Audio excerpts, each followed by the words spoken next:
come and show me. Come and show me. Oh yeah, now. My dad told me about this practice whereby we go to the village and then we kill a cow. So the head of the cow will be given to cousins, brothers. So they remove the flesh, everything, including the eye, the tongue, everything. They cook everything, and there's like one for guys and there's one for the ladies. The ladies are not allowed to eat the one for men. There's just some concussions like that that make you purge. Wow, are you serious? Come on. My name is Marlene. I'm from Bokkos.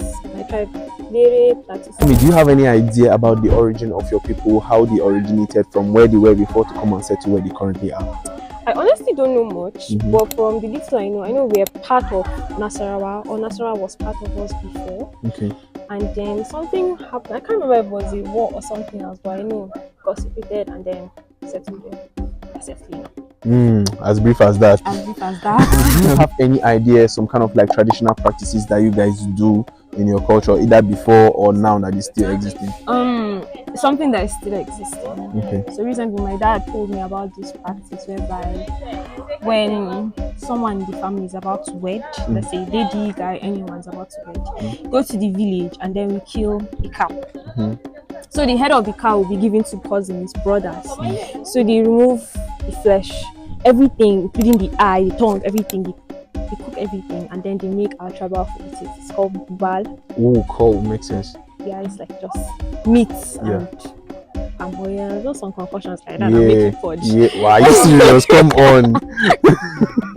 Me, I'm already picturing it being delicious. And you already... It's very nice, but if you see, so much of everything is bad. It's like really nice. It does be.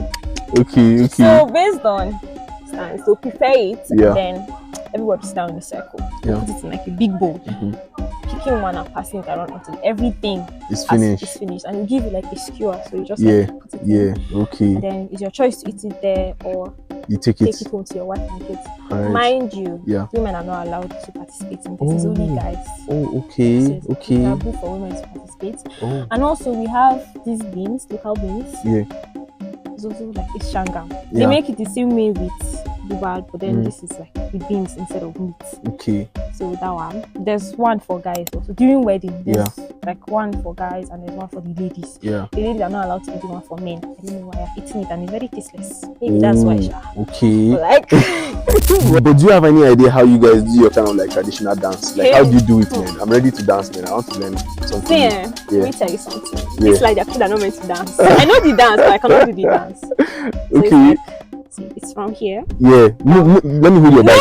Let me just drop. You drop and move you run this thing. I'm ready to dance now. Come on. I'm just okay. You can. Just come and show me. Oh yeah, now. All right, no problem.